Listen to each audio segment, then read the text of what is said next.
Na kay tiko nga buwan kalon si binani ko. Balik ko tisu na iwal nila ang kakenga. No mo itabi na bang bauta. No na itabi na kalon na taka man.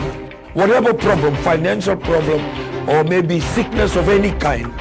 because miracle do happen. Bukan bula wanda sa katukani be kemni sa kana tur ngambale na presidenti kena no muni bubale. Bukan bula wanda tali tungani be kemni sa kana tur ngana prime minister bata kena no muni bubale. Tini garuti ko na ministers ka diwan na assistant ministers kena no muni bubale ke toda bumbaleta sa katiko na matangani kuwa. Bukan bula wanda tukani ena yata tali ni ngoni turang o Jesus Kristo. Bukan bimbina kata ketelangani na ngona daba ni nda usarba mai kena na program ngo na wale na beto koni kena nuita ketiko. Masula ketiko na i tabu lebu. Ni sabing karabitiko kina. Buka sekani ngule dabi be kenda na permanent secretary skede roso ngondua nomini bubale patar ngakina nomini bali bola. Kita bakitiko na nomini bula na yata chisu. Saka sarani ni na ngule dabi kemni na mata ni tuobiti na mata ni tuobiti kina bibu no tani. Kita bakita letungana nomini bula ena yata chisu. Na biwa kani raramba enda sema tiko mai tonda ku kebiti. Bukan bula tiko ena mantakani kuwa ina buno lebu Amerika watalanga kina Europe raramba mai Asia raramba Arabe raramba mai Afrika raramba watalanga kina mai Australia mai New Zealand kina bi matani tu taleso na Pasifika mai Vanuatu Solomoni Papua New Guinea Tonga Samoa Marshall Island Kiribati nabi buno so anta sema tiko mai kina tanda unana kina program ngo na miracles do happen bukan bula tiko ani nangonongo eviti bukan tiko ani kina no muningo no makeri ena yata tale ni ngoni turanga ko Jesus Kristo. Greetings to you all our viewers on My TV and Facebook to this Miracles Do Happen program as we welcome you in the matchless and mighty name of our Lord Jesus Christ. From wherever you are tuning in, be it from the comfort of your living room, in shopping malls, in private sector offices or government offices, in prisons, villages and hospitals, we warmly welcome you in the name of Jesus. We are so blessed this morning and we thank the Holy Spirit for the wisdom and knowledge that allows God's healing power and presence through this program, Miracles to Happen. Our appreciation goes out to the management of My TV, the CEO, Mrs. Rachel Bulono, the director, Mr. Stanley Simpson, and the general superintendent of the New Methodist Christian Fellowship, Senior Pastor Atunesa Bulono, for approving this 1 hour to be dedicated specifically to prayer. We will not forget to thank the hardworking team here in My TV studio in ensuring that you have the opportunity to be heard and be healed in Jesus' name. To start off our program this morning, I have in studio your prayer team who will be praying over your prayer request through phone and text received. Senior Pastor Apisevuli and Senior Pastor Permalumu. Very well. My apology. So, team, welcome to the program in the name of Jesus Christ. So from wherever you are, please join us as we first of all pray for the Vanua and the 14 provinces, the government, and not forgetting the different Christian denominations in Fiji before we take calls and text messages this morning. Tal-talang kasih. Napoli usar nunggu kaluna mataka ni singini kuap napoli mono muni loloma bo no bi mataka kedenga ke mami saba kabini bina kabi ke muni choba ngam no tali kuni bakaruta kabi ke mami na mataka ni singini ndai rani mami ndambe kina no muni serau no mataka ni singini kuwa mami dhambora tiko la bete tiko ni bi ke muni turanga na mbula ni mami banua ngani mataka ni singini ndai mami saba kabini bina kabi ke muni choba ngo ni buli buru turanga ni ngai mbuli turanga na bunongo biti eno mataka ni singini ndai kana kau tamata mami saba kabini bina kini bi ke muni choba eno no muni mbuli kani mami kalau ena matanga ni singini ndai turanga au sala bete vi kemni turanga na sana tini kabani mami banua ena matanga ni singini ndai na sana ba turanga o lau na sana ba turanga the kon robin buo ke maduata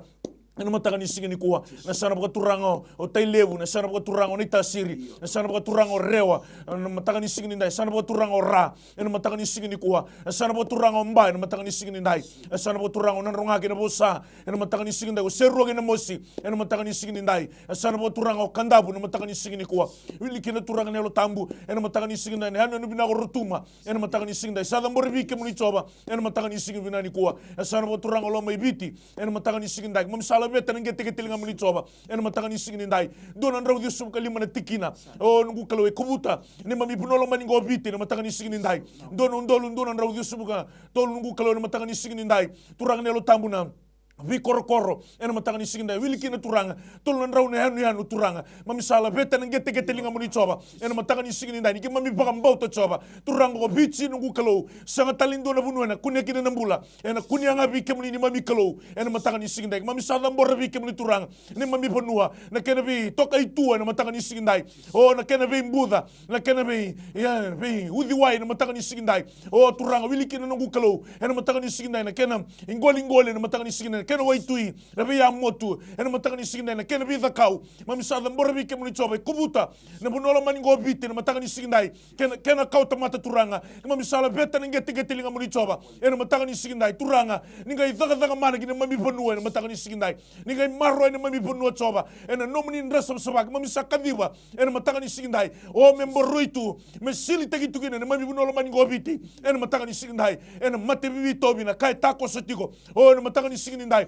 ena COVID-19 nungu kalo bina bole bu choba nina marro itu ni mami bono choba o ena matanga ni singinda mami sala beta bi kemuni mami sam biuta ngeti ngamuni choba bola tano muni bo sirika ndo tangi me biau ona rongo ni bi kemdo ko bakataki la bi kemdo na bi kalele bundu sa sanga ni klarawa ena matanga ni singinda turanga mami sala borri mami bonua ke mami sala beta bi kemuni choba mami sandula ga ni bi kemuni ni mami kalo ena matanga ni singinda ni mami bagambauta ni nomuni bo soni ka bi ke mami ena matanga ni singinda ke baka ke mami bagambalumulu tagi ke mami ena matanga ni singinda mami lago tani mai na bulai balbalada ena matanga ni singinda ke mami na masu ni bi kemuni choba turanga o ke mami na rongoza ni mami kalo ni na bokoza le ni mami balbalada ni na bagambula ni mami bonua ena matanga ni singinda turanga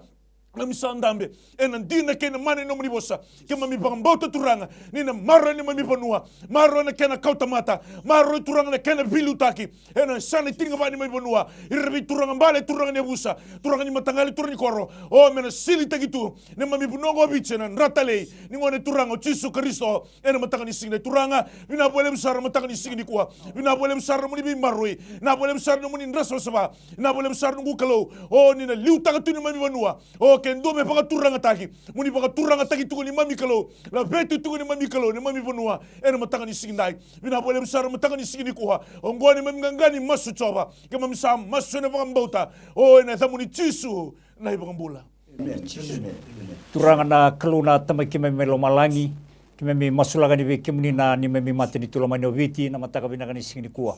kai tiko na ndoni same tolu songa bulga tolu tini ka rua ni sakalunga tana mate ni tu sanon ragalu ko choba ke na matangalu ni sandingi taka me no muni bota bota na kalu kime mi sabaka dambora ni kemuni na mate ni tulama ni ngo viti na mataka ni singni kuwa turanga na tabat ni venga bingo senga ni ndongule da bikina no lutanga itolungo kime mi sando bata turanga mi ke to dambora ni kemuni na mate ni tu na kana velu taki na turanga na presidendi non ramata bu vale na kena voli bola kere kede na ndoni venga rabi na voli bola ya kim sa masula kim ta tanu ga non rambula ve kemuni e na mataka binaka ni sini ko tamagu ninga sile chiko beira na buku na yalo moto na baka tulewa mata na baka tulewa binaka e non rabenga una ni velu taki sa tu matandra na mataka binaka ni singi dindai kim sa baka binaka te kemuni ngana kalu na bale na turanga na prime minister ni me mate ni tu kem sa masula ga non rambula ve kemuni na mataka binaka ni sini ko non ramata bu vale na kena voli bola kere kede ravenga rabikina turanga kem sa masula ga ni ve kemuni na mataka binaka ni sini ko non rambula todo na cabinet ministers na nungu kalo me misabo ka dambor ve kemuni na mataka binaka ni sini ko na portfolio todo ni venga rabi era sandingi tegi kino me ve kemuni na kalo ena temuni venga rabi na bagi baturanga misata tona ga ve kemuni non rambula ena mataka binaka ni sini ndai seni ngule da vira turanga na assistant ministers e dio na nungu kalo kem sata tona ka telanga ka baka dambor ni ve kemuni non rambula ena mataka binaka ni sini ko turanga na leo ni parliamendi nungu kalo binaka bale ni Tony Beisanga na speaker ni Mboselawa kem misa masula non rambula todo ko sara ena mataka ni sini ko kina lingamu ni na kalo belatini kima mi boka mbota ni kalo ngatanga na matini tu non kalo ko choba ena mataka ni sini ko turanga mita sa masula ni ve kemuni ni sulevira na buku na yalo matua na baka tulo wa binaka na baka tulo wa matau na daga baka ndondonu na daga baka saba turanga ni baka rusali na daga baka mbuto turanga na daga ni veimbuto kodi turanga kai baka tata oti ko ni nonra so tabiti ko na binaka ni memi veisinga ni mataka na kauni bonongo biti kemisa masula na nongo kalo na matini to biti masula ka turanga na essential services to doko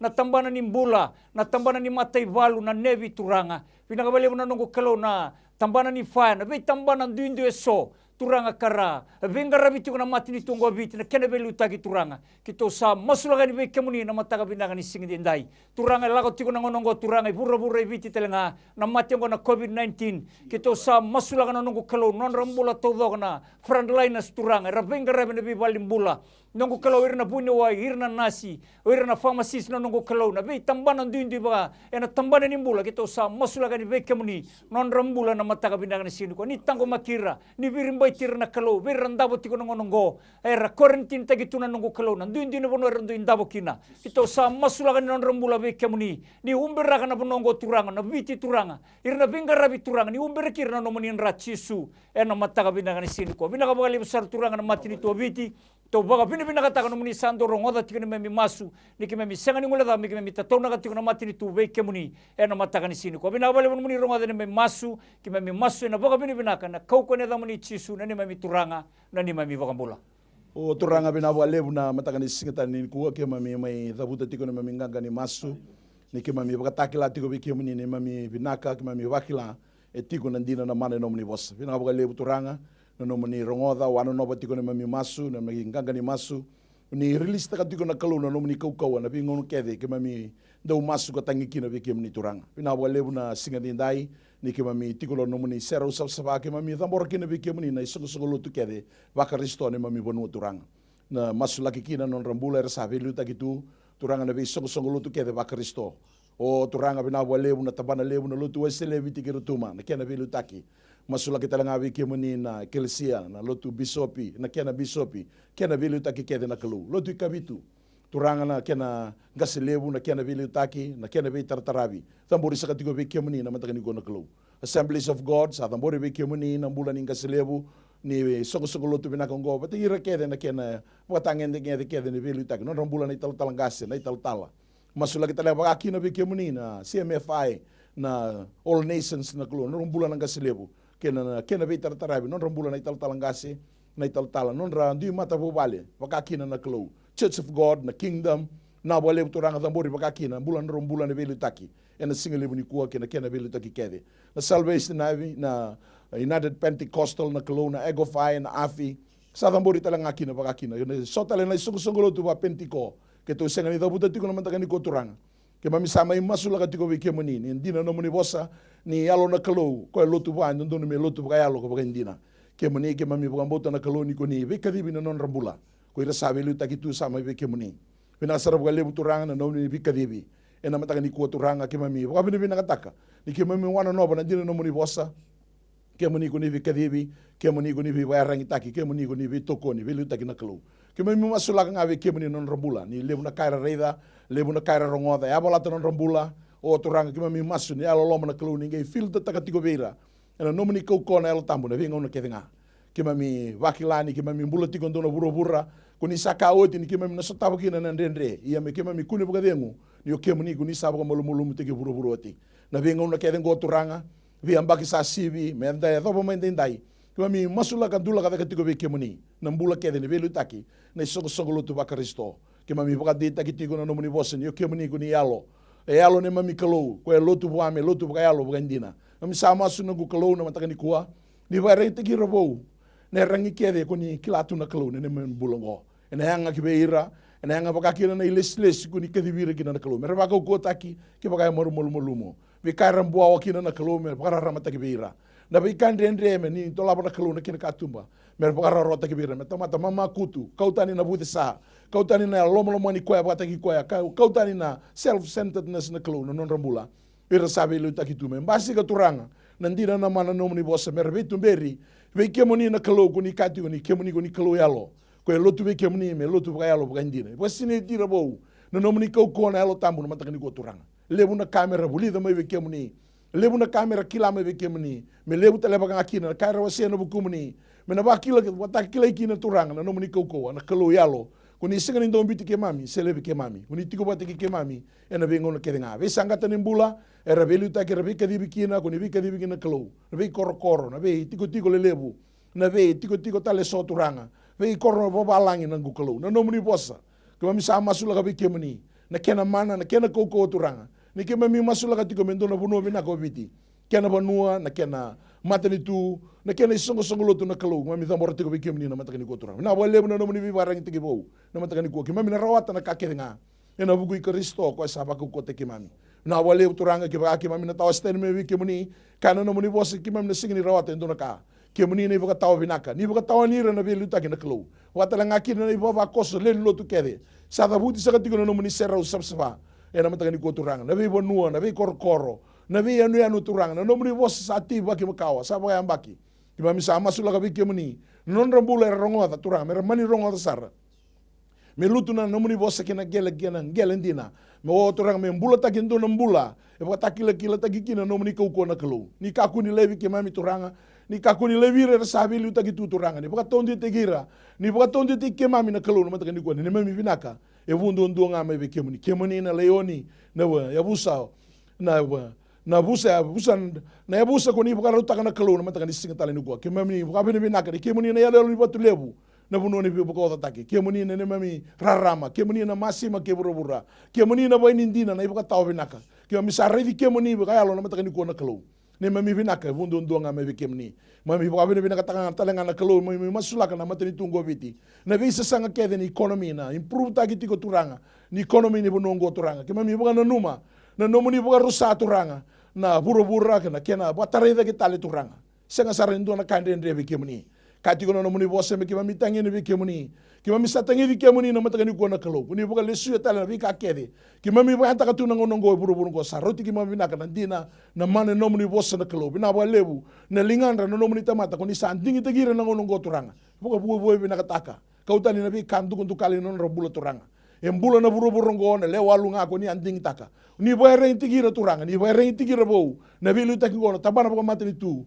na NGOs turanga na bi private sector bose kana kena tare da kitale na economy ni mami bonongo turanga na tuba ke labo ki mami senga ni rei buka tiki turanga ki mami tambora tigo be kemani be tekni kemani go ni sata kaboti vatu ngone rei ni bonongo turanga bale tangana nomni ko na nomni lenglangi ni kau tira na beli taki turanga kina nomni longi tambu sar na kilometer bukan ti tekina ne mami binaka ne mami bonongo turanga na kena ibure dina na kilo kemani ndondoanga masula katalanga be kemani turanga na matagani kuwa na be ngangan rembuto na criminal activities e da unre tigo na kemami mali o turanga na be sanga tenimbula kemami reida kemami rongoda o turanga na kena talonota kina be kakerengo na be anu o sabaka tiki tani tigo na nomni bosa turanga na wale na songo lotu kemami sa masula kana kilo ni na ba rei tiki voltale na kau kome be kemani na nomni mbuko wanga na kilo me lu tuka tigo na bula kede ni bilu taki mera tamata kau ko nganga ni tukuna tigo bangan donu na nomni bosa na kau tamena bisau me bokoro taki senga kena damani na wale turanga na isoni mas na mami na numatigo na songo lotu waka resto e viti na ngono turanga na wale na banua na wale na matani tu kemami sa bokoro taki kemani na isoni mas na matani ko turanga kemami masunga na damani tisu na ne mami turanga sa ne mami bukan bulan dina dondonga emeni na da sabe kinda bakitali tiko na matani kuwa mai da batiko na matani wasi bekenda kena masula tiko na ulutanga tolu kanda ndau masula tiko mai na bi mataka andola virara masaka tiko ngona telefoni ranin dangiri mai serani da text ko mai tu satu waro nando ni bingarabi mendana bi masula tiko na matani kuwa na bi kasaranga ni ngangande kina ndo na be sure tira ramba ni berinda ngai tiga buta katika ni sati ko ngoso no text mataka ni kuwa wakila tiko ni lewundin na lenga tiko abo kita nonda be tiko nonda bi mata bu bal na bi mbula ndundua enda kauto bol na bi singa nda bi sure tiko mataka ni kuwa nandina ni mas ni bosse ni klo aroti kenda bu binaka kuni kauto bakande ndia na kangu haleluya be sure tiko mataka ni kuwa Vaya takan dono ngoni sala mongiri mai kina ina bukan bauta renin dabi masula kitiko na matakan singa tal ni ko tiko be kanda dona sona text matakan ni ko sure tira rampo na nambali telefoni sa tiko gore ra renin dangiri mai kina text talenga mai kina we indui tobi mate lenga ni mata bali na matakan ni ko renin da text mai se dangiri tiko mai na nambali telefoni sa bukan ruta kitiko be kanda na matakan ni ko dona text sa tingo we kum dona ital talangasi kelemendi mai buni bau mai lambasa bagi rosum go ruo ko ya Vakain da umuri ko ti konta na yalo vela kere tinga me masula ki nambula ni darobongo na kelemendi mai huni ba me lambasa keni karuanga na watingo ya warakati ko me na madala no na application na maternity leave ka buka sudule le tale tinga au buka ruata kana tinga na watingo ya warakati ko na madala no na application ni maternity leave ka buka sudule le tale tinga Kembali na masuk na matakani kuwa rua kira mentutu masuk la roma tangana tigina na matakani kuwa. Turanga bina boleh besar na matakan isigini kuwa sama sulak na beli kelemendi turanga lelo tambo mai puni bau melambasa ena matakan isigini dai ndo bakila tu ni muri ko itu na yalo bela ena matakan isigini ko sama sulak na nambula mai murandalana tur getik ni apana lewe na suina bidiko na unandra ena matakan isigini dai ko na yalo bela iko na lubi basengai iko na yalo mai mbulu yalo mai yeli biuta na mbula ni kelemendi baka tigi lebe na puno ndabusinga ena de chisu na matakan isigini dai ke tu na yalo ni so ngona ke tu na yalo bela yalo lubi basengai yalo lubi batotongani au sa komanda takane de chisu membuta na biuta lebi na mbula ni kelemendi ena matakani singindai lakotani kena bunon rabu singa ena kau komanda ni de chisu ena matakani singindai turanga au sa kadiba na muni mbuka wanga o me baka maga Rusalebi wakatuni meda wakatuni bunida wakatuni buto ena matakani singindai o me lakotani biuta na mbula ni kelemendi na de chisu ena matakani singindai ko turanga me sereki na mbula bala tena muni bosodika unisa alak me rona mbula iyo me robo elem sara ena matakani singindai ina bole na mbula kelmendi na bole na serego kelmendi mai buni bo mela mbasa ena kau ko mana ne jisu ena matakani singindai au sa masula na karuni text ena matakani kuwa o na mbula ni maramaya na matakani singindai waraga tigo na madal nona application ni maternity leave na matakani singindai baka sudu lele tigo na matakani singindi kuwa au sa masula ni daga mana ta ko sunu ko kalo sangani ndona kan ndre bi kemni choba ena matakani singindai o ni na baka takali kemni choba ena ndel nona baka mbauta ena matakani singindai e text mai kina turanga na matakani kuwa au sa masunu ko kalo ni na biso tabi ni na daga mana ni na baka do kagina na mbula ena de chisu na matakani singindai o na sule bi ko na mbula o na matakani singindai o ni na bi rotagi na nambula mai murandalana dergeti na bana o na daga mana coba tako sini mamikalo me rokobi ngaki ne da muni ena matangani singindai bina boleh besar matangani singindi ko dingo me ra bauta masu ne da muni cisu na ibambula amen tertalangkas privalu itiko talango ndona tekse kere tu momo ko ni bangar daga bangar daga tiko ko kere tu mangango me masulaki na tikina ka keni ka ruanga musitiko nanda kungu kena memasulak talangan rombula na rotombula na lubena tutor talemantangan to nangiri sa tigro matangani ko ni sambulo binaka praise the lord sa ambitikan tanawe kan tuya na ikaruangan ni text sa matangani ko mositi ko nanda kungu kare talangan ko me masulak na mbula na rotombula na lubena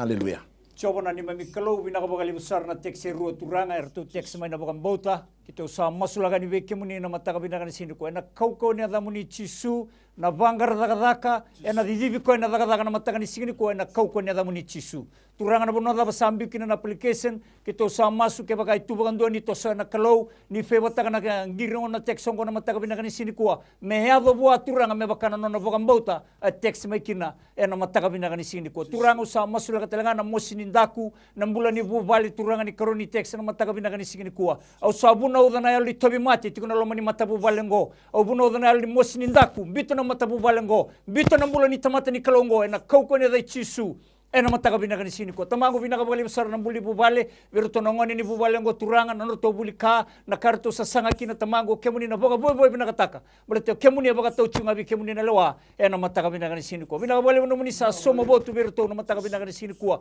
somi na daga turanga ena mataka binaka ni sini ko reto na mbula woti na mosini daku ena kauko ni adamuni chisu na nema mi turanga na nema mi boga mbula amen ando talangana text ati gungo ngandrebi me tarabagoti na neto bale ka sutabi taliti nga nandendre na loma ni bubale praise the lord me tarabagoti masula kita talangana nandendre tiko saranga loma ni tu mata bubale keni ka ruanga neto ta na yalo ni ndau mateni kinanda welewa praise the lord me tu tambora matanga rua na tikina na matanga ni kwa turanga bina bole besar na matangani kuwa ke mami masulaka be kemni ke to masulaka be kemni na matabu bale e tarati ko nondo tu bale bina bole turanga na nondo tiko na matangani kuwa na bunu da bara to tiko kina o bina bole turanga nomni kau na nomni do betumbere na lo tambu na baka tondi ta kasaranga na nondo tu bugambo tikemni e na matangani singatali ni ko tu bina kata me tarbaga oti na kamba também na kamba le também na ilabo sena ya ni vale turang na mataka ni kuwa sena delivery ember ka turang na mataka ni kuwa sena akwata kini loan na mataka ni kuwa turang kiba misa tambora be kemni todo ko turang na matakani sikitale ni kuwa na nonrobula na matai ndo tarvale ne kena boga oti boga binaka nonro tu vale o bina wale turanga na matakani kuwa ka misa masu ena kau kone da moni chisini na gai boga oti ngo ena kau ko ratu na reida na matana tu turanga na nonro tu nuite ki kemoni ni kalonga tana tamata e bora bichoba nuite ki choba ndo ndonga bina wale turanga na matakani kuwa na ndira na mana no moni bosa ena boga taundi te ki kina na bi kakede ese mbere tiko na kena boga oti na matu vale sombe kana kai tu ona kena tarai na valengo sombe kana kai tu boga la dilati mbere kana na approval na kalau sa tambori be kemoni uira kede na linga na tara bina wale turanga na matakani kuwa ena boga de te ki kina no moni kaukawa ena matakani sikitali kuwa wa talanga kina turanga sona kai boga la dilati boga tatao taletiko o bina wale turanga na yalo vela vela na yalo boga tani o turanga na dua batelo mani mata bo vale na kalau when basi ka kina na bi ka ko ni ka de na kalau when there's unity God commands blessings na wale na unity lo mani mata bo vale ngo ena matakani ko turanga masula kita langa na ndre na nondo tombula boga mata bo vale na ndui e koto na matakani ko turanga na be yalo vela vela basula gira totiko boga dada ni totiko na dai jisu sabo di na yalo dala kede sare wala tila titiko boga buno tiko no tu senga ni bi male oi binaka na mata bo vale ngo bina wale turanga na yalo ni boga sangara kemni na kau ko ne da mani jisu bina wale turanga na nondo tu buno re tu na do lotu kina buno re tu na banga sangara kemni kina nondo tu ndua bata oh you commands blessings when there's unity bina wale turanga na matakani kuwa ni nandota ni na mata bo vale ngo na boga oti no tu vale ratu na reide talanga na bisa ni ratu sa nuiti ki kemni ndonga masula ki talanga na itumbu turanga ni ndona mata bo vale tiko buana yalo vele vela ni ndo mateni na boga yalo vele vela ni ndo elewa na matakani ko turanga ke to sa bo na yalo dala kene sara isika ni ndono metiko na mata bo vale tiko na mbula turanga na kokone da jisu o sa dabura ki lebe na yalo ni ndo mateni yalo ndo elewa o iko na yalo vela vela ke ngo biuto na yanga bito na yalo ya bito na tata ya na kokowa ne da jisu na wale no muri bisireki na mloma ni mata bo vale turanga o na ndo boga sangara ke muni tena ngane ndo tai na matakani kuwa mela ko na klu na wale no soni masu ke ngo turanga ke to masu na da muni jisu ai boga bulandina ndondonga amen amen amen tuna torna teksa taraba posa muri ke na lomada e na buguni neto vale me vivo con bulai na klu na imatea total kasi posa muri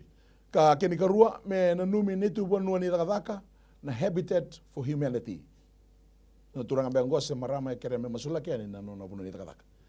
tu masula ka matanga turanga bina boleh besar na matanga ni sigini kuwa sa masula kana buvale na matanga ni sigini ndai matai ni text na matanga ni sigini kuwa na bika ratu lagu duru matiku na matanga ni sigini ndai na yalo pela nungu kalau na matanga ni sigini kuwa o turanga na yalo turanga na nungu kalau na matanga ni sigini ndai ni loma va na yalo turanga na yalo tambu na matanga ni sigini ndai ni bosa muri na bindu si na matanga ni sigini kuwa turanga na yalo tambu sa masula kana ratu mbula na matanga ni sigini ndai na bika ratu lagu duru matiku na bubale ni ko turanga ni na daga mana ni ko turanga na bisereki na matanga ni sigini ndai turanga na tambu ke tuna bosa muri tuna loma dhani tamata na matanga ni sindai bala tuna tombulu ba bubale au sa thabur galebi basura tal galebi ena kauko mana ni ade chisu ena matanga ni sindai turanga na bubale ena dale no to bambauta na matanga ni sindai ni to bangara na binaka ni to bangara na mbula ena mbula kele binaka tu bi ke muni choba ena matanga ni sindai ni na tako sunungu kalau ni na daga manungu kalau ni na bisere ni to mbula ena matanga ni sindai kwa merto sara merto reida na ngangalo kanili ngamuni choba ena yaba bala no to mbula ba bubale ena daga mana ena bisireki ena de chisu no matanga ni sindai turanga ni reto kota mai bike muni choba no reto lenga no matanga ni sindai o mam savi ngoma na bambauta ni na bisireki pagadoka gena mbula ni bubala ena matanga ni sindai o turanga tamangu ena matanga ni sindai teksu mai ena puno na daga ena matanga ni sindai kwa au sama sula kada kauko man de chisu o ni na pagadoka ena puno ni daga tamangu ena matanga ni sindai kena bilutaki ura daga kina ena matanga ni sindai kwa au sama sula kauko man de chisu o munisa takoso o munisa daga mana o munisa pagado kani mamikalo ena matanga ni sindai bina boleh turanga na matanga ni sindai kwa del non roba mbauta turanga ena tekse ruwa na matanga ni sindai turanga ni na biso tabi so matana bo turanga bala to kemu turanga ni rawata na kake venga ena matanga ni sindai vingome na mbauta masu ne da muni chisu na ibangambula amen weekend anda sanga isema tikomba kamai na matanga ni kuwa bugambula taletugani bugaruta kita weekend baki weekend anda borong tali tunga mai na matakini kuwa na wale buna sema tiko mai ndavi wana numi tunga mai na we ulutanga sona vendendre sa text taki mai na matakini kuwa ndendua ko ndavi tiko na matakini kuwa siko borong tiko mai tiko talanga na vendendre toto patatiko kitu bisure na matakini kuwa ni mata tabe na tiko na bos niklu na wal ni lenga kwa kako ni tiko bagandende text mai ranio text mai redi kongiri mai donga na ngona rawa mai na ngau nongo me da na lima na kaloko na kabi se rani o vai ataka na au patango ni mataka ia na single ni kuwa kenda la do matiko na vi tek se so ka ba mata tagi tiku kina vin rendre ke sare via toto batu ke ba anda rongo da toto batu nanda rendre ka kuni tiko wa dede wa ngori vai ataka na text vai ataka na taliboni ngiri mai kina na bauta me masula kini wali ni lenga etiko na ya Yesu Kristo. Haleluya. Bi bakante tagitiko na mataka ni singa tali ni kuwa tatalangasi etiko talaba ngango ero na text basi ketiko mai. Me poka mulu mutaki na lo niwele. Na daga ni teboro ke na yalo e senga ni wakalu. Ya na text tarawa. Praise the Lord. Keni karuanga ne tu sesanga poka bubali. Lebu na tu sesanga. Ukere me tu masula kana ro na text ya na mataka ni kuwa. Turanga na kalundina pinakapakali besar na tekse ruo no nungu kalau sawili kiti ko matamuni na mataka pinaka ni sini kuwa sianga wala ngani kuni rede kuni sa bagarongo sartiu nga turanga ena loma ni rumongo no nungu kalau kito baga mbota watana kalau na yalo ni wele na yalo ni senga ni bakalo ka toso tiko na loma ni bubalengo mataka pinaka ni sini kuwa kena bono erendu isema makina etiko kina na yalo ni wele na libaga teboro au sabuna uda na kauko ni da chisu ena mataka pinaka ni sini kuwa iko yalo ni wele bito na matabubale bita na turanga ya, bita na marama ya, waka tiki levi. Ena kauko ni da chisu, ena mataka pinaka ni ko. Na loke de senga ni lago maybe kemuni turanga, nomoni kauko turanga ni waka tiki taka levi kina. Au sa masu, au ribik taka turanga. Ena mataka pinaka ni singi ni ko na ya loke de mai mulu, ya lo mai yeli. E waka lati tiko kena sasanga taki na pinaka loma ni bubalengo. Ena kauko ni da chisu, ya lo ni wele. Ya lo senga ni waka roti ni ada ni kalungo. Bita na loma ni bubalem, bita na mula andundua. Ena kauko ni da chisu. Ena mataka pinaka ni sini ko turanga na mula ni mata bubale taraba text ko mana nongo kelo baka sangangara tiko na mataka pinaka ni singa dindai o kemuni ne wali ni bei lenga kedenga turanga oni ka turanga ndola ko mai be o kemundo bugando saoda dolota ni dolo mbimbi oni kaya kemuni na baka dingo ikimami turanga na dolo na sasanga na bangangara daga turanga e tuto do ngabi kemuni mole to kemuni ne wali ni lenga pinaka ndundua ena mataka pinaka ni sini ko bina bale mo baka dengu ni so tabi kina na text rongo turanga nandina ni no moni bosa Madio dio rosulo kadio me ado be kemunrau me bakana no mro bota turanga binaka bale bone soni mas na baka binaka na koko ne damuni chisu ne mami turanga na ni mami bakambula amen haleluya to rede tala mandanga ne ruana Texas tati kongo budeti kona mata kina musi ni batingu praise the Lord keni karuanga nungu na mai kandavu eto vi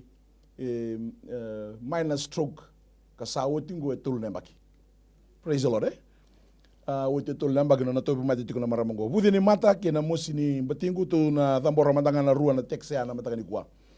Turanga binabu ale besar na nomni bi bakaton di taki na matanga ni kuwa ni kandende beki mamina tamata roro beki muni. Binabu ale turanga kuni bakai dora na nomni bi bakombulai kandende ni kimami bakasa mataka rawa nangau ni sala bakalo kuni bakai dora kina nomni kauko nga bakalo. Bina wale uturanga na damoni na dada mana na miracles etiko nga na kauko na damoni kemoni na rarama bina wale uturanga kemoni na masima bina wale uturanga kemoni na buni tu da ketale kena bula kami sama sula kina na bude ni mata kena mosi ni nimbati etiko ya wana marama ya se turanga ya dorobo se ngone lewa una da baitiko kena mata kani ko eviti se mai balangi sa tambori be kemoni se toto bata kena ndotel na bula en dambe tiko na lenga bata na mata kani ko turanga bora rongo tiko mai na miracles do happen. Bina wale turanga na nomni spiritual release na mataka ni ko turanga sa lutu kina bula ya turanga na batina watanga kina na bude ni mata no kalo ena kauko ne da muni chisu sa bukatawa nga kina na batinganga ni matea erua sa da budi tiko mataka ni kwa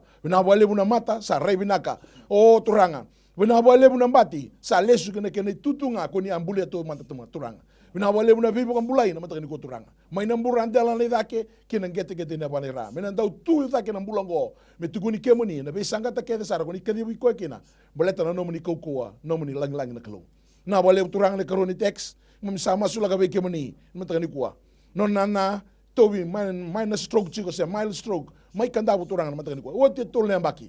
non tobi mild stroke tu na kalo ike mami bakana na nutaka na nomni boss ko ni kaya ni ko ni mbuli ke mami tobo bataki ke mani ka uvi ke mani o turanga na be sangata ni mbula ke mami kina ke mami besugo bako sama ke mami bola da baka lebu ke mami talain rendre baka lebu ye ke mami sabo abini mina kana kalo ni lago mai ke mani na turbin ramba labu yang baki tini ka rua o turanga da bai kana turbin ra na loki na matamboko rene ado mai be kemuni sa ta ba ke de turanga kima mita mate bala bala dana matani kuwa kima misa ba mbota na kaloni kima misa ta ba be kemuni turanga sa oti kena bagi tolu ni mile stroke ena matani kuwa na koko ne tamni chisu na ba lebu na nomni spiritual release tabi kina na tobi matani stroke ena nomni buka wanga turanga lutu kono nombula mai na buranta la neta ke kina kete kete na banera esana da ba mile stroke chiko turanga na matani kuwa sa baka mai kede na buka wanga nomni buka wanga ba lo tambu na ba lebu turanga na matani kuwa na wale muna nomni bi wambula ivi sereki ena kauko ne dhamuni chisu kama mi masunga ena bakamba utike muni na dhamuni chisu na bakambula ndina dondonga amen amen amen Rafael ke kilera pangangara daga tiko tatalangasi keni karuanga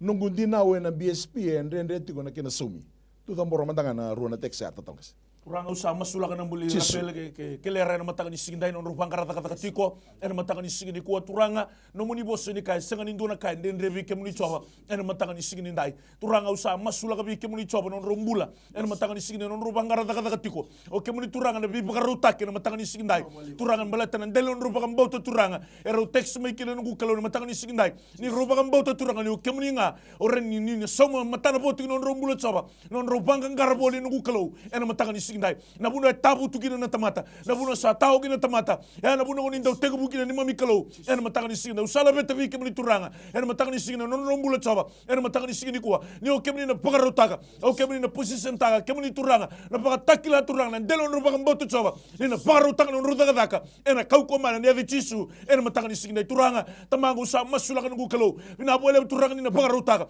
na bole turanga ni na daga mana na bole turanga no gukalo na mataka ni singa o no gukalo ni na pagarotaka no rombula mero na tukunya lo taka no gukalo no muni bi pagarotaka chaba ni kemuni tamangu na kalau sembara mo do bisau en mataka ni singa ni kuwa au sa masula talanga na karuni text en mataka ni singa bala non zina uturanga na BSP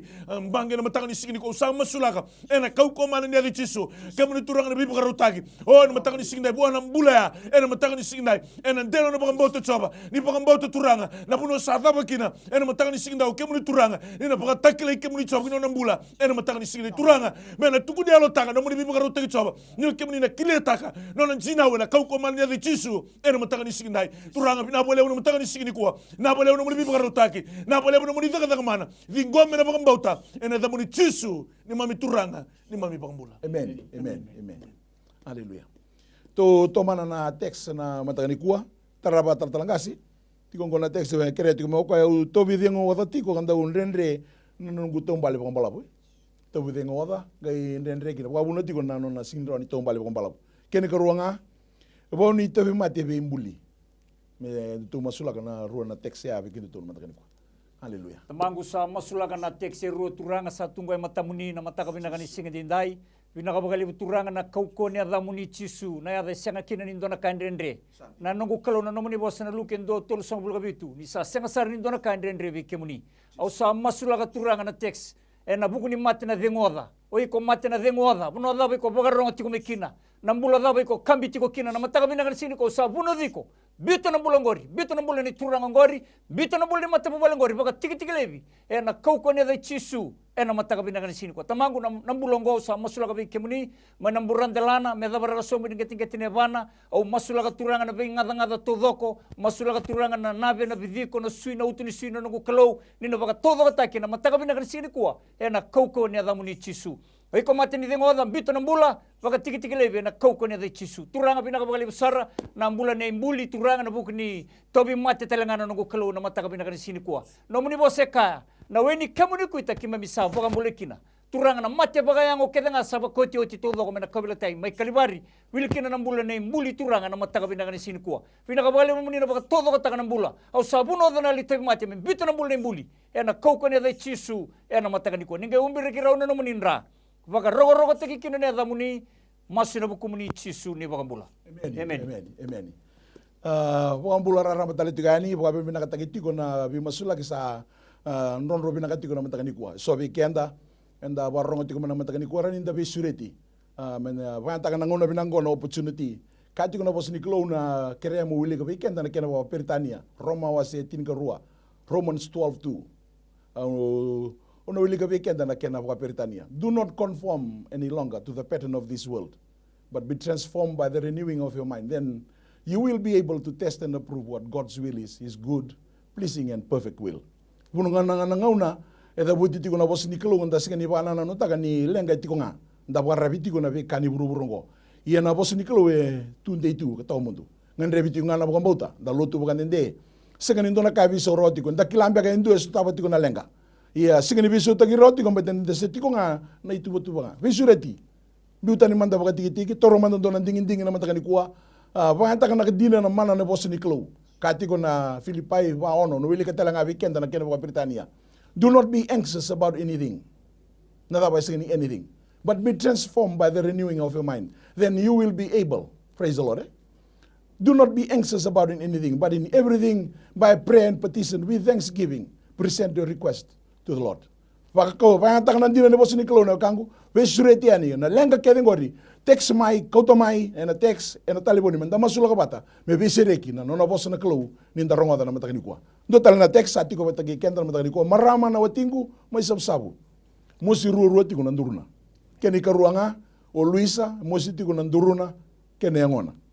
Itu kan bora mantangan na ruang text ya, tatal kasi. Uraga usa masulakan ng kukaluna, maramayan matakan ni sigindai masusabu, en matakan ni sigini kuwa na buni mo sininduru, en matakan ni sigindai. Ruang text ay lakutumin na matakan ni kuwa, turangan ni tambo na matakan ni sigindai na buni mo sininduru. Usa komantakan ng kukaluna, kau koman ni Jesu, iko na mo sininduru, biutan ng durya, biutan ng biloya. Biutan ng durya, biutan ng hapa, en edi Jesu na matakan ni sigindai. Usa komantagi ko na edi Jesu, biuta, lago tadi bunuan rabu singa, en kau koman ni edi Jesu na matakan ni sigindai. Masulagi na leve na suina bidiko na uwan ra, may murandana na kita bana, adik nan duruna, en matakan ni sigindai. O turanga me sereki me pangmulai, en kau koman ni edi Jesu na matakan ni sigindai. Na tekse ruwa tamangu na matakan ni sigini kwa, usa masulaga tamangu, en delon rabu kambauta na matakan ni sigini kwa. Kamu ni turanga na biserek, kamu ni turanga na pipangmulai, kamu ni turanga na tagadagamana. Balato kamu na buni pipa mulai en matakan sigindai nambule baka sangrai duna tomate tubi kemuli coba en matakan sigindai ye nan dali baka bota turanga en matakan sigindai sa baka tusai nambula baka tusai na sereki baka tusai na binaka en kau komana ne de Jesu en matakan sigindai turanga sereki nambula en de Jesu en matakan sigindai ongoni mamngangani masu na baka bota na tabuli Jesu na baka bula Amen. Tikon do nangiri bekenda na matakan ko ni sambulo binaka. Praise the Lord, ni sambulo binaka. Imbula binaka na italatala, ukire me masulaki na sangwe maui na kungwe muestar tanga bakali. Many. Kombe ngaya now?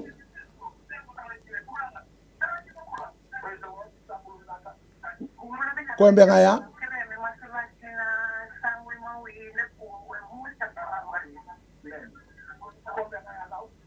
Binaka. Praise the Lord. Tatang kasi.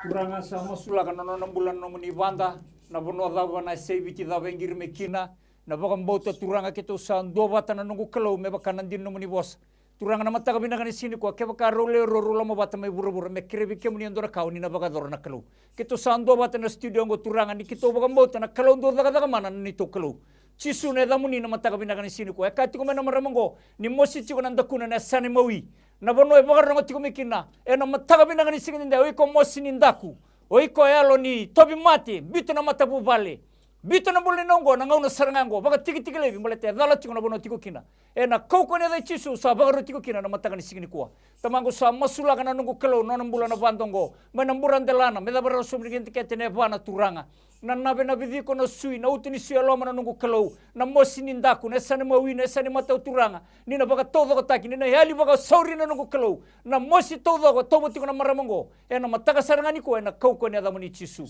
pina ka bale mo na baka mulai na bale mo na besireki kira talanga resema tiko mai turanga sangani rauni text mai turanga mosi talitunga na ndakun nungu kalau au sabuno na ali mosi nindaku bitu na rambula elo ni lomo do bitu na rambula na kau ko ni adamu Chisu ena mataka binagani ko bina bale mo na baka mulai gina no mo ni besireki masu na baka binibinaga na bukumuni Chisu na baka mula Amen. Amen. Amen.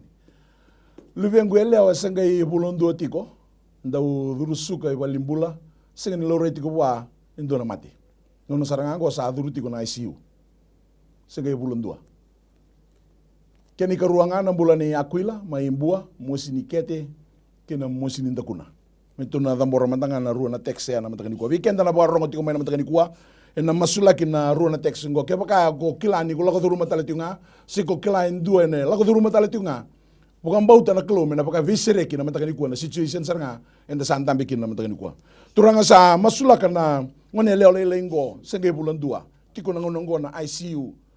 me pakai bare te mai turanga kima mi baka binaka ni kemuni you are omniscient, you are omnipresent, you are omnipotent. Kuni kilana ka kedenga kuni tiko na biasa na kedenga kuni rawat na ka kedenga no indabo nangonongo turanga senga ni loikune ibe gua andona lenga o na kai kune robo turanga na matakani kuwa senga ni kune robo andona mate ye sa duru tiko na kena tobole me bangarai na bi kandende tiko bwana ngone leo lengo na wale turanga kima mi baka numa nandina no moni bosa ni kemuni kuni lago mai me rona mbula me robo lim sara senga sara ni dona kandende be kemuni o turanga kima mi sabu kan bauta na kalona no moni bosa na matakani kuwa ke baka senga na baka bauta kima mi sabu kan bauta kemuni ken senga na baka bauta sande ndre sara mi kima mi baka loma bina kata kemuni turanga na teks mataki na masu na loma ni drone na loma ni studio gona mataki ko turanga kima mi sabu kan bauta ni kuni sa release taka no moni bibu kan bulai kina ngone le ngona inta bunda na ICU na mataki ko bina wale turanga na moni bibu kan bulai na mataki ko kuni sa alo bina kana kalo ni kima mi baka bauti kemuni kuni asa takabo oti kuni na takabo tinga ni kima mi baka bauti kemuni kalo ndo kata mana kalo ko ni ke biso tabi turanga semeni baka tabasara ndre la ko durma sa la ko durma tiko na ngone le ngona mataki ko turanga na ko ne da moni tisu na no moni buka wanga na baka maiki na bi ndende kethengo na bi ka to kilikile sigini baka lo mamuni na ko ne da moni tisu na wale no mata bale na tinana na marama na tinana bina wale uturanga ni na bless taka na klo na bi kae no tu iburu na kai kania o na bi kae bukarota kilo mali matu wale na dota na mata ni ko na klo na no mni sabi wambulai bina wale uturanga na karuni text mami masula kata ngabi kemni na mosi ni kete ni akuila maimbua na mata ni ko turanga mosi pakaki na ndakuna bekai vai lago durumi na bata ambeka sendona mabona klo sebikanga kunikila na kalo kama misenga ni reida roti kuturanga misata mbora beke mni na kai buka buna tiko na mosigo o bina bale buna no mni bi buka tuda ketaki na mataka ni kuturanga no mni bi mbulai ni kima mi buka mboto na kalo no mni sabi su tabi tiko na mataka ni kuturanga bina bale buna lumo bina bale kuturanga na kena bangala la taki na bindende kete buka yang mai na burante la na dake kina kete ne bani raturanga sili sabai no mni ra na mataka ni kuturanga ngone memingaga ni masu kima mi masu keto masu na da mni chisu na ibu kumbulandina ndondonga. Amen. Oh, pretty ready, tatalangasi. Segani madaroti na weni sele na katuningone. Wotingo vitu na bula. Praise the Lord. Keni karuanga tobe mate kena molo muniango ibodi autiko. Ena matakan ko tu kreme tu masula kamandangana texerua. Turanga usa masula kana mbulne pretty ready na matakan sigini ndai ena kaukoma na ni tisu na maweni sele ena katuningone na matakan sigini ndai sangani mabrautiko. O chingo vitu na bula ena matakan sigini ndai sanga tungani mabrawa ena matakan sigini kwa ena delo na bakam bauta ena matakan sigini kwa tex mai kena matakan sigini ndai usa masula kana kaukoma na tisu ena delo serangani bakam bauta turanga kemni turanga na baka tubando taka kemni turanga na baka mabotaka ena tisu na matakan sigini ndai balate sangan indo na kai dendre bike mni cho na kasan dendre bike mni tomata era rondo ndo ngabi ke mni mami klo en matanga ni singdai turang lelo tambu ke sarani mundu na ndam ndam ni ra ke sarani rein mataboko ke sarani rongo na didi bara sangan indo na kai dendre bike mni choba o muni baka mabutaka na maweni sele ena katuni ngone na pretty ready na matanga ni singdai ena kauko mana ya de chisu to savi ngoma turanga ni na mamada to savi ngoma ena baka mbota turanga ena de chisu na matanga ni singdai ni na mabo ena de chisu mena tukunyalo taka o pretty ready na matanga ni singdai no muni bi sereki no muni bi bambulai choba ena matanga ni singdai masula tarana karuni teksi na matanga ni singini kuwa abuni mbada na buni tabi mate au sa komanta yuna li tabi mate na de chisu biuta na lewe na sui na bidiko na unanra waga tiki lebi ena bunu ndra bu singa na de chisu ena matanga ni singdai au sa masula na mbula bunu adaba ndaba tukina bunu adaba tikina ena de chisu o ni na lutuki kwa na muni mbuko waga choba o me baka maboru salebi waga tuni mbada waga tuni tabi mate biuta na lewe na sui o me lago tani na bunu ndra bu singa ena de chisu na matanga ni singdai turanga sa vingomi na mbula sa vingomi na bisereki sa vingomi na mamanda ena kauko mana ne de chisu ena matanga ni singdai ongon munganganyi masu ne da muni chisu na ibangambula. Amen. Haleluya. Tu toro tale mandanga na text tara batal talangase na mbula ni polu ne budi tiko na domona ka sengani kana bina katiko keni karuanga matini kuli kena matini nra na sema batal talanga mai na neto motoka mene balabuti ko na kena tu manangarachi sangai taletunga na kena bolitaki tu ngiri tu mo mai kino na matakani kwa praise the Lord karua tu ngani text krementu zambora mandanga tikina tatalangase turanga sa masula kana bulan ni polini na bono da turanga text ko mekina Within domo sa senga tiku ni kana baka binaka mata kabinaka ni singini kuwa kito sa ando bate ke polini me kito masu ni ve kemuni ni kito baka talanga polini nongo kalau ni o kemuni oni rawata na kakidanga o iko mati ni within domo mosi ni domo na bono budi tiko na mata kabinaka ni singini ko ronga baka binaka sar bito na bula ni polina na kauko ni adai chisu ena mata kabinaka ni singini ko senga no mi bota na bulongori dambo tu menona na kalau ena mataka binaka ni sini ko turanga sa masula kana lomani vale au baka tambora turanga na mulni polina ke nona mata po vale turanga nungu kalau ni umbera kana lomani vale na sini vale no muninra ke tuna daga ni mutu na bosa mini kana bosa muri sa tango tubi sa baka rusai to doko ena kauko ni adai chisu ena mataka binaka ni sini ko na mata po vale telenga mikino ena karoni text na nungu kalau ena buku ni ngangandre turanga ituna lomani po vale ngo kartu text mekina nungu kalau na mataka binaka ni sini ko turanga senga ni ndona kandi na ngandre vikemuni na kartu ngangandre kira na mata kabinaka ni sini ko sa andula kata kani veke muni na tiko tambo melo malangi ni ngerongoda na to mas ni baga do katuranga na mata bubale ngo mekinoa merto na ndota ni turanga mena be mata bubale kedanga berarti ni to ko tondo no me veke muni no to lenga nandine no muni bosa ni kalonga tanga na tamate baga rebi choba sa nui te ki choba nga turanga na mata bubale ngo kito sa ando bat telanga na studio ngo kito sa baga rebi taga ni veke muni kito sa baga nui ni veke muni ni ko ni nga sotaba no tunga ngandre me baka saranga to baga mbota na mata kabinaka ni sini ko binaka bale mo be baga mulai sambulan nunggu kalau no polina sambulan na mata bali mekino na mata kani kuwa na bangar daga turanga na buli na katudo na sasangani bu balengo erto saso tabi todo ko turanga na mata kani kuwa na kau ko ne damuni chisu na ne mami turanga na ne mami bakambula amen ko be bina kata nga be kenda da sangiri roti ko mai na mata kani kuwa na be ndendre kan daronga da bata kede tigo ni ndesa mai wili ko tigo ndabi masula ki tigo na mata kani kuwa so be kenda sember tungani rase wanti takinon rambula da bisuri di talitigo na matagani kuwa rani da mata kana na bari telefoni sa tikungorera telefoni ndambe se telefoni be koyaki bisuri tibinaka kau tamai no mulenga tambora bono ngoni turanga Yesus Kristus sale buna tukuni alo wira sangiri mai liu na vinga no sawo tin program ngo non rabu kambuta tigo na taka mana ni turanga sabi sere ki non rambula bula buka taka weekend na bunu ni taka sambasi ka kina na kukoni kelo watalanga kina na mbula ni tobu mate na mbula ni bisema kini be mata buwale rasa tukuni alo taka tuna kena binaka so weekend se bodi tikuna ngo ndabi tukuni takani na kauko i Kristo se sengi se bisau giri mai na text mai nda banta na program ngo meta na ngono ngo baru taka na kalo na platform ngo menda bi masula kitu kina tiko tala weekend da rona da text na mata ni kuwa weekend to talangase mo siti ko na andelinga ngui mawi praise the Lord ko ya mena masula kita litunga kena keni karuangan itu bubale me viluta kikina na elo tambu kame umbira kikina neto umbula enan rai Yesus Kristo tu tambora mantangan na tikina na mantangan ku turanga bina bole usar na mantangan singa tali ni ku na mosin dalinga mawi na mantangan ku turanga bina bole turanga na kaya buka buna ketu singa nikilana ya dana ketu singa ni torrawa nona itiko turanga ke mani ko ni rawana no biko me bakana ndino no mani bossa ke mani ko ni kalau ni biasa na kedenga ko ni tigo na bita bata mata kedenga biasa na kedenga kalau ni bita bata mata kedenga ko ni tigo na biasa na kedenga senga sarni dona kande ndrebe ke mani o bina bole turanga sa masula kikina na mosin ndalinga na kai bwa buna tigo turanga ina mata ni ko turanga na rambeka sena masela sena nabe sena kai kania turanga na kanga e bwa buna tigo na momosi tigo bwa turanga na ko ne da muli tisu sa boda na yalo lito bima tikedea yalo ndrea me bangala lota gilebi ubuka rota na dai tisu me blota ni me bana yango ya ena mataka ni singitala ni kwa na bole buna no mni sereki bi buka bulai turanga mai na mburante la na kikina gete ne banera mina bole turanga na yalo buka mboti kemuni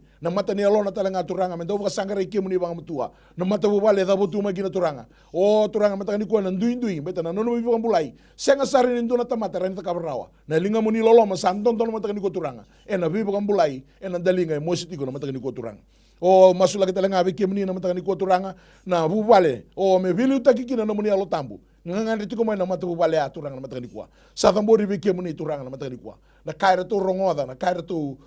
ndo wilika turanga na kaira to ndo saraba o ndui turanga me tarai de kina nandina na mone mane no muni bosa kina ndo nambula sabaka sangare kemni na wale turanga na i kalau ni mbula indai melawani menando tani mena basika kina na kaku ni bina katana kelo me tiku kina na lo tambu na lo mani mbula ndo lo mani mata wale na kelo waso sabata kina be la makawa ndugu kali na vi kani buru go turanga taburu gilebi na kokone de chisu mertu tale taka mertu rongoda no muni bosa o mertu da kaba na vi kai pokano lo mamuni bukan dia taka no muni bosa mena tiku kina na vi kasaranga ertu ngandre batu na mata ko no muni lo tambu na kelo me liu te greto ne besinga me baka tau te greto baka tabuli te no turanga na wale na loko bo kuni ko tira to kina turang muna ni baka songo ni bata mertu ka kuni talata to do ko baka mata wale mertu yalo bata ni baka sangari kem ni turanga me baka na non tu ngande na mata ni ko na wale muna no muni bisemaki kito masunga na da muni chisu ay baka bulandina ndondonga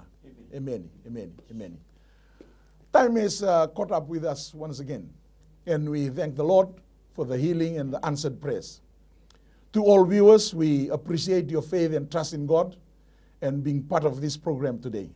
To all calls and text messages that were not read out, be rest assured, those will be prayed over, and with your trust and faith in Jesus, receive your miracles in His name. To our viewers who have received healing, restorations, and answered prayers, we urge you to seek and serve the Lord with all your heart, coming away from your past. We must once again thank the CEO of MyTV, Mrs. Racheli Bulono, the director, Mr. Stanley Simpson, and the general superintendent of the New Methodist Christian Fellowship, Senior Pastor Atunesa Bulono, not forgetting the hard-working team here at MyTV studio in Suba.